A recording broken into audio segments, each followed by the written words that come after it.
Near. Hello, Mark. My name is Sylvia Luo Zheng. My student number is 28, and I'm junior at NCUE. Now I'm going to the transcript of the speech. Christopher Bell, bring on the female superheroes. I spend most of my time thinking about little girls, which is kind of a weird thing for the grown men in our society to say, but I do. I spend most of my time thinking about little girls, and I think it's primarily because I have one. This one's mine, and I think you would really like her. She's smart and funny and kind to people and a good friend. But when I talk about my daughter, the word I found myself saying most is athlete. My kid's athletic. She's strong and fast and has great balance and good body control. She's a 3-time back-to-back state champion in Shaolin Campbell. At 9 years old, she's already halfway to the black belt. My daughter's athletic. Now, when a man who is 6 feet tall, 2 and 265 pounds stands in front of you and says his daughter is athletic, you might think that's a reflection of him. It is not, laughter. My wife in high school was a 2-time All-State soccer player and a 2-time All-State volleyball player, and I played Dungeons and Dragons, and that is why, although my daughter is an athlete, she's also a huge nerd, which I love. She walks around our house in a clog of flames that she made herself. She sits on the iron thorn, laughter. Even though she has never seen Gangs of Thorns, primarily because we are not the worst parents who ever lived, but she knows there's someone called the Mother of Dragons, and she calls herself that and she loves it. She's a huge comic book fan. Right now, her favorite character is Groot. She loves Groot. She adores the Incredible Hulk. But my daughter really at heart, her thing is Star Wars. My kid is a Jedi, although some days she's also a Sith, which is a choice that I can respect, laughter. But here's a question that I have to ask. Why it is that when my daughter dresses up, whether it's Groot or the Incredible Hulk, whether it is Obi-Wan Kenobi or Desmond, why is every character she dresses up as a boy? And where are all the female superheroes? And that is not actually the question, because there's plenty of female superheroes. My question really is, where is all the female superhero stuff? Where are the costumes? Where are the toys? Because every day when my daughter plays when she dresses up, she's learning stuff through the process that, in my own line of work, as a professor of media studies, we refer to as public pedagogy. That is, it is how societies are taught ideologies. It's how you learn what it meant to be the man or the woman, what it meant to behave yourself in public, what it meant to be a patriot and have good manners. It's all the constituent social relations that make us up as a people. It is, in short, how we learn what we know about other people and about the world. But we live in a 100% media-saturated society. What that means is that every single aspect of your human existence outside of your basic bodily function is in some way touched by media. From the car that you drive to the food that you eat to the clothes that you wear to the way you construct your relations to the very language you use to formulate thought, all of that is in some way mediated. So the answer in our society to how do we learn what we know about other people and about the world is largely through media. Well, there's a wrinkle in that our society, media don't simply exist as information distribution technologies and devices. They also exist as corporate entities. And when the distribution of information is tied to financial gain, there's a problem. How big of the problem? Well, think about this. In 1983, 90% of American media were owned by 50 companies. In any market, 50 companies doing something is a lot of companies, is a lot of different worldviews. In 2015, that number has shrunk to six companies. They are NBCU, Universal, Comcast, Time Warner, the Walt Disney Company, News Corp, Viacom, and the CBS Corporation.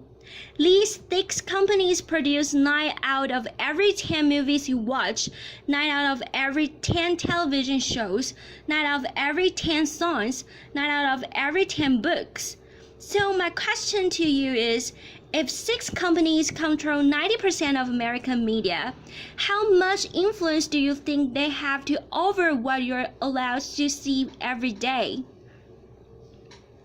Because in media studies, we spend a lot of time saying that media can tell us what to think, and they can't. They are terrible at that. But that's not their job. Media don't tell us what to think. Media tell us what to think about. They control the conversation, and in controlling the conversation, they don't have to get you think what they want you to think.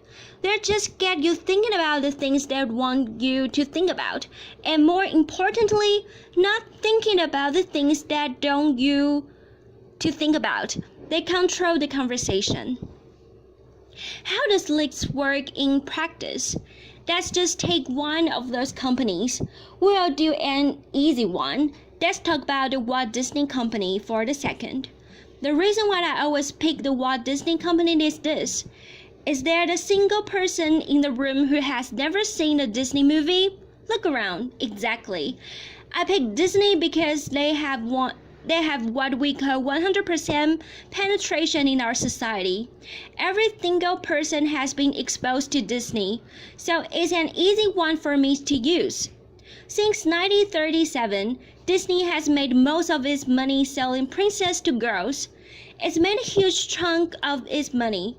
Unless, of course, the princess your daughter is interested in, as my daughter is this one.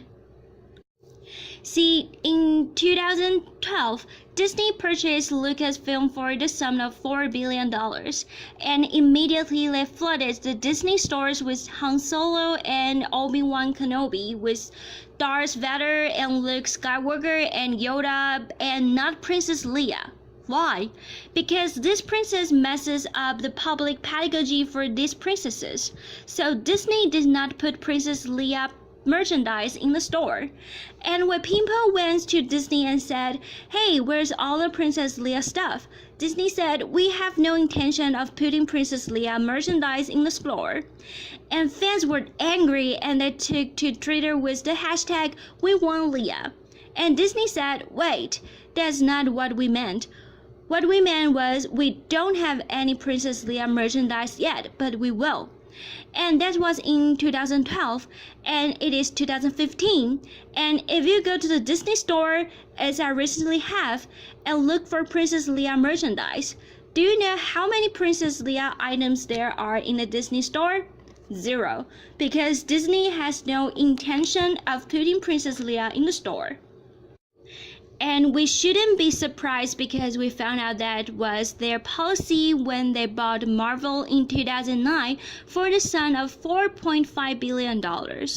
Because when you make a lot of money selling princess to girls, you also kind of want to make money from boys. And so what better to sell boys than superheroes? So now Disney has access to Captain America and to Thor, the Incredible Hulk, and they had access even to the group of superheroes no one had ever heard of. That's how good Marvel was at selling superheroes. Last year, they released a film called Guardians of the Galaxy. It's a film that absolutely should not work. Nobody knew who they were except for comic book nerds like me. One of the characters is a talking tree. One of the characters is an anthropomorphic raccoon.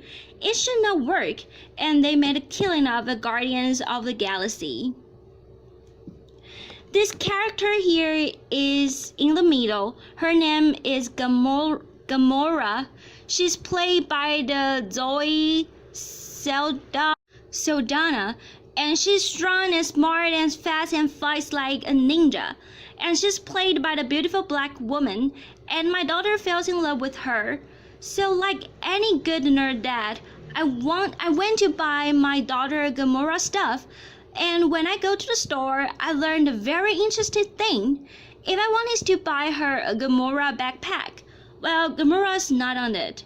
They probably should have market this as Son of the Guardians of Galaxy, laughter. And if I wanted to buy her a lunchbox, she wasn't on it. And if I wanted to buy her a t-shirt, she wasn't on it. And as a matter of fact, if I went to the store, as I did, and looked at the display, you would find a small picture of Gamora right there. But if you look at any of the actual merchandise on that shelf, Gamora is not on any of it. Now, I could have taken to Twitter with the hashtag Where's Gamora, like millions of fans did across the world.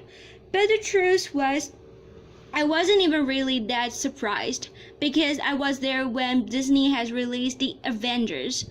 And just this year, we got a new Avengers movie, The Age of Ultron, and we were very excited because there was not one but two female superheroes, Scarlet Witch and Black Widow.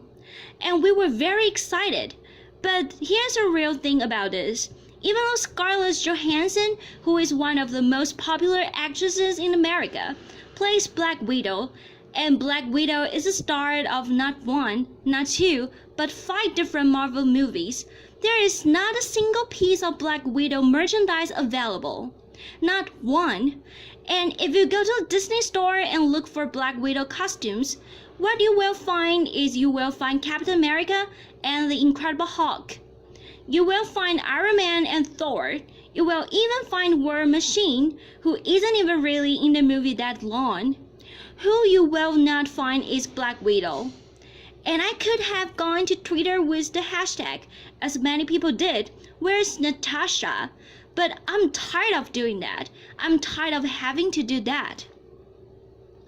All over the country right now, there are kids playing with the Psycho Blast Quinjet playset, where Captain America rides a motorcycle out of moving jet and is really awesome. You know how awesome it is? So awesome that when it happens in the movie, it was Black Widow that did it. Not only has she been erased, but she has been replaced with male figure. And so what is this teaching us? I mean, over the next 5 years, Disney and Warner Bros. And a bunch of movie studios are going to release over 30 feature-length films with comic books characters. And of those 30 feature-length films, exactly 2 of them will have female solo leads. 2. Now, there will be female in the rest of these movies, but they will be sidekicks. There will be love interests. There will be members of teams. They will not be the main character.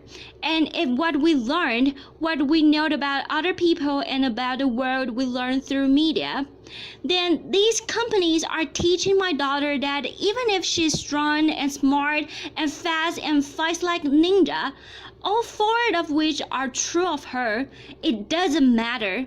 She will either be ignored like Gamora or erased and replaced with a boy like Black Widow. And it's not fair. It's not fair to her, and it's not fair to your sons and daughters either. But here's the thing. I'm raising a little girl, and she has a little tomboy in her, which by the way is a terrible thing to call a girl. What that basically is saying is, those traits that define you, they are not really yours. They are just on loans to you for a little while from boys. But do you know how much grief she's going to take in her life for having a little tomboy in her? 0, none. People will think it's cute. They'll call her feisty. Because in our society, adding so-called male traits to girls is seen as an upgrade, seen as a bonus. I'm not raising a little boy like Mike. Mike is a little boy in Florida. He's 11 years old, and the thing that he loves most in the world is a show called My Little Pony: Friendship is Magic, like millions of other children across America. Now the show is marketed to girls ages 5 to 9, but there are millions of boys and grown men who enjoy My Little Pony Friends Magic. They have a club. They call themselves Brownies, Pony Bros, guys who likes ponies. I happen to be one of them. And what are Mike and myself and millions of other boys and men learning in this feminine, sissified world of My Little Pony? Well, there are learnings to study hard and to work hard and to party hard and to look good and to feel good and to do good. And heaven preserve us from teaching these ossified concepts to boys. So the other kids in his neighborhood pick on Mike and they beat him up and they make fun of him. And at 11 years old, Mike goes home, finds a belt, wraps it around his neck, and hangs himself from the top bunk of his bed. Because we have developed a society in which you would rather be dead as a boy than thought of as liking stuff for girls. And that is not Mike's fault. It is our fault. We have failed him. We have failed our children, and we have to do better for them. We have to stop making it so that the only female superheroes appear on shorts that are pink and cut for girls. We have to stop. And when I was putting this together, people said to me, well, that's never going to happen. And I said, oh, really? Because just this year, Target announced that they were going to stop generating their toy aisles. They were going to mix it up. Now, before we break our shoulders patting Target on the back, just this week they released a short in which one of the most iconic scenes in Star Wars, A New Hope, where Princess Leia stands up to the Dark Lords of the Sith, was released on the t-shirts in which she's mysteriously replaced by Luke. So let's don't pat ourselves on the back too much.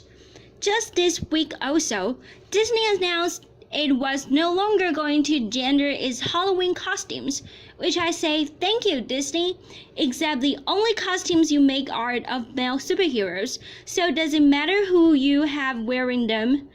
Just this week, Mattel, who makes Barbie, announced they're going to release a line of DC superhero girls. And the funny thing is, they met with girls and asked them what they wanted to see in dolls. And you can see they have calves and elbows that bend so they can do superhero stuff. And please buy them. And don't just buy them for your daughters, buy them for your sons. Because it's important that boys play with and as female superheroes, just as my daughter plays with and as male superheroes. As a matter of fact, what I would love is a world in which every person who goes to the store goes with a little flowchart in their head of whether or not they should buy this toy or for a boy or a girl. And it's a real simple flowchart because it only has one question on it. It says, is this toy operated with your genitals? Laughter. If the answer is yes, then that is not a toy for children. Laughter. And if the answer is no, then it's for boys and girls. It's really simple because today is about the future of the future.